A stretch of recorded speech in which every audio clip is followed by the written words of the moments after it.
Hi friends, ನಮಸ್ತೆ. Welcome to Srishti's kitchen. ಇವತ್ತಿನ ನಮ್ಮ ರೆಸಿಪಿಯಲ್ಲಿ ಯುಗಾದಿ ಹಬ್ಬದ ವಿಶೇಷ ಇಲ್ಲಿ ಮಾವಿನಕಾಯಿ ಚಿತ್ರಾನ್ನ.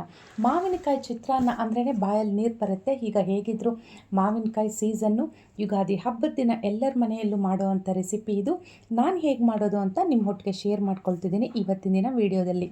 ಫ್ರೆಂಡ್ಸ್, ಈ ರೆಸಿಪಿಗೆ ಇಲ್ಲಿ ನೋಡಿ ನಾನು 2 ಥರದ ಮಾವಿನಕಾಯಿ ಇಟ್ಟಿದ್ದೀನಿ. ತೋತಾಪುರಿ ಒಂದು, ಗುಂಡು ಮಾವಿನಕಾಯಿ ಒಂದು.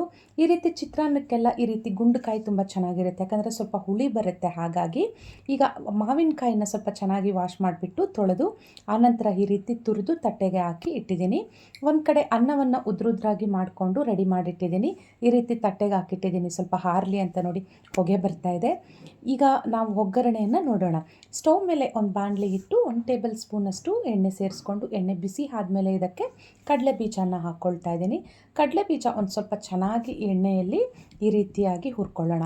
ಈಗ ಕಡಲೆ ಬೀಜ ಸ್ವಲ್ಪ ಫ್ರೈ ಆದಮೇಲೆ ಇದಕ್ಕೆ ಒಂದು 10ರಿಂದ 12 ಗೋಡಂಬಿಗಳನ್ನು ಸಹ ಹಾಕ್ಕೊಳ್ತಾ ಇದ್ದೀನಿ.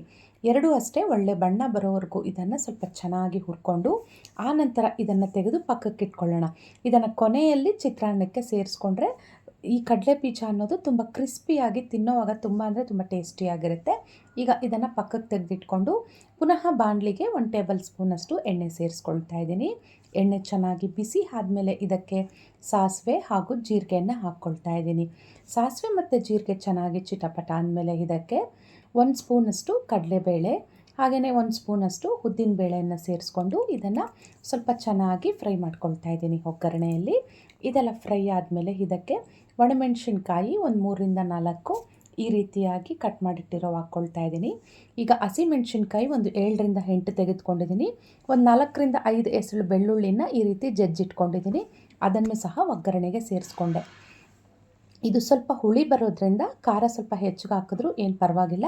ಹಾಗಾಗಿ ಹಸಿಮೆಣಸಿನ್ಕಾಯಿ ಮತ್ತು ಒಣಮೆಣಸಿನ್ಕಾಯಿ ಸ್ವಲ್ಪ ಹೆಚ್ಚಿಗೆ ಹಾಕ್ಕೊಂಡಿದ್ದೀನಿ. ಈಗ ಒಂದು 2 ಎಸಳಷ್ಟು ಕರಿಬೇವು ಸೊಪ್ಪನ್ನು ಸಹ ಹಾಕ್ಕೊಂಡು ಒಂದು ಸ್ವಲ್ಪ ಹಿಂಗನ್ನು ಹಾಕ್ಕೊಳ್ತಾ ಇದ್ದೀನಿ. ಹಿಂಗನ್ನು ಹಾಕ್ಕೊಂಡ್ಮೇಲೆ ಇದಕ್ಕೆ ತುರಿದಿಟ್ಟಿದ್ವಲ್ಲ ಮಾವಿನಕಾಯಿ ತುರಿ, ಅದನ್ನು ಒಗ್ಗರಣೆಗೆ ಸೇರಿಸ್ಕೊಳ್ತಾ ಇದ್ದೀನಿ.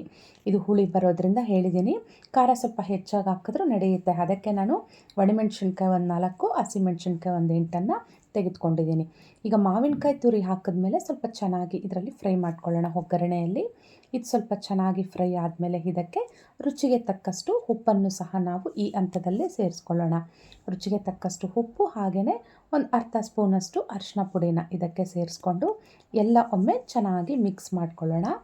ಆನಂತರ ಇದನ್ನು ಲಿಡ್ ಕ್ಲೋಸ್ ಮಾಡಿ ಸ್ಟವ್ ಕಡಿಮೆ ಉರಿಯಲ್ಲಿಟ್ಕೊಂಡು ಒಂದು 2ರಿಂದ 3 ನಿಮಿಷಗಳ ಕಾಲ ಕುಕ್ ಮಾಡಿಕೊಂಡ್ರೆ ಸಾಕಾಗುತ್ತೆ. ಮಾವಿನಕಾಯಿ ತುರಿ ಎಲ್ಲ ಇಲ್ಲಿ ಸಾಫ್ಟಾಗಿ ಬೆಂದು ಎಣ್ಣೆ ಎಲ್ಲ ಸೈಡ್ಗೆ ಬಿಟ್ಟಿರುತ್ತೆ. ಈಗ ನಾನು ಲಿಡ್ ಓಪನ್ ಮಾಡಿ ತೋರಿಸ್ತಾ ಇದ್ದೀನಿ. ನೋಡಿ ಎಣ್ಣೆ ಎಲ್ಲ ಸೈಡ್ಗೆ ಬರಲಿಕ್ಕೆ ಶುರುವಾಗಿದೆ. ಈಗ ಚೆನ್ನಾಗಿ ಒಮ್ಮೆ ಕಲಿಸ್ಕೊಂಡು ಮೊದಲಿಗೆ ನಾವು ಫ್ರೈ ಮಾಡಿ ಇಟ್ಕೊಂಡಿದ್ವಲ್ಲ ಕಡಲೆ ಬೀಜ ಮತ್ತು ಗೋಡಂಬಿ, ಅದನ್ನು ಈಗ ಇದಕ್ಕೆ ಸೇರಿಸ್ಕೊಂಡು ಸ್ಟವ್ ಆಫ್ ಮಾಡ್ಕೊಳ್ಳೋಣ. ಈಗ ಸ್ಟವ್ ಆಫ್ ಮಾಡಿಕೊಂಡು ಇದನ್ನು ಕೆಳಗೆ ಇಳಿಸ್ಕೊಂಡು ರೆಡಿ ಮಾಡಿ ಇಟ್ಕೊಂಡಿರೋ ಅನ್ನವನ್ನು ಇದಕ್ಕೆ ಬೆರೆಸ್ಕೊಳ್ಳೋಣ. ಒಂದು ವೇಳೆ ಗೊಜ್ಜೇನಾದರೂ ನಿಮಗೆ ಜಾಸ್ತಿ ಆಗುತ್ತೆ ಅನ್ನೋಂಗಿದ್ರೆ ಗೊಜ್ಜನ್ನು ಸ್ವಲ್ಪ ತೆಗೆದು ಪಕ್ಕಕ್ಕೆ ಇಟ್ಕೊಂಡು ಅನ್ನವನ್ನು ಬೆರೆಸ್ಕೋಬೋದು. ಚಿತ್ರಾನ್ನ ಯಾವತ್ತೂ ಕೈಯಲ್ಲಿ ಬೆರೆಸಿದ್ರೇ ತುಂಬ ಚೆನ್ನಾಗಿರೋದು. ಮಾವಿನಕಾಯಿ ಚಿತ್ರಾನ್ನ ಹಾಕ್ಬೋದು, ಹುಣಸೆ ಹಣ್ಣು ಹಾಕ್ಬೋದು, ಯಾವುದೇ ಚಿತ್ರಾನ್ನ ಮಾಡಿದ್ರೂ ಕೈಯಿಂದ ಬೆರೆಸಿದ್ರೆ ಚೆನ್ನಾಗಿರುತ್ತೆ. ಮೊದಲಿಗೆ ಬಿಸಿ ಇದೆ, ಸೊ ಹಾಗಾಗಿ ಕೈ ಇಡಲಿಲ್ಲ. ಈಗ ಮೊದಲಿಗೆ ಈ ರೀತಿ ಸೌಟಲ್ಲಿ ಕಲಿಸ್ಕೊಂಡು ಸ್ವಲ್ಪ ತಣ್ಣಗಾದಮೇಲೆ ಕೈಯಲ್ಲಿ ಬೆರೆಸ್ಕೊಳ್ತಾ ಇದ್ದೀನಿ. ಈಗ ಕೊನೆಯಲ್ಲಿ ಸಣ್ಣದಾಗಿ ಹಚ್ಚಿಟ್ಕೊಂಡಿರೋವಂಥ ಸ್ವಲ್ಪ ಕೊತ್ತಂಬರಿ ಸೊಪ್ಪನ್ನು ಸಹ ನಾವು ಹಾಕ್ಕೊಳ್ಳೋಣ. ಕೊತ್ತಂಬರಿ ಸೊಪ್ಪನ್ನು ಹಾಕಿದ್ಮೇಲೆ ಒಮ್ಮೆ ಚೆನ್ನಾಗಿ ಮಿಕ್ಸ್ ಮಾಡಿಕೊಂಡು ಸರ್ವ್ ಮಾಡಿಕೊಂಡು ತಿಂತಾ ಇರೋದು ಅಷ್ಟೇ. ತುಂಬ ಟೇಸ್ಟಿಯಾಗಿರುತ್ತೆ. ಹೇಗಿದ್ದರೂ ಈಗ ಮಾವಿನಕಾಯಿ ಸೀಸನ್ನು, ಯುಗಾದಿ ಹಬ್ಬ ಬೇರೆ ಬರ್ತಾ ಇದೆ. ನಾನು ನಮ್ಮ ಮನೆಯಲ್ಲಿ ಹೇಗೆ ಮಾವಿನಕಾಯಿ ಚಿತ್ರಾನ್ನ ಮಾಡ್ತೀನಿ ಅಂತ ನಿಮ್ಮ ಒಟ್ಟಿಗೆ ಶೇರ್ ಮಾಡಿದ್ದೀನಿ. ಇಷ್ಟ ಆಗಿದ್ದಲ್ಲಿ ಲೈಕ್ ಮಾಡಿ, ಶೇರ್ ಮಾಡಿ, ಹಾಗೆ ಸಬ್ಸ್ಕ್ರೈಬ್ ಮಾಡ್ಕೊಳ್ಳಿ. ಶುಭ ದಿನ.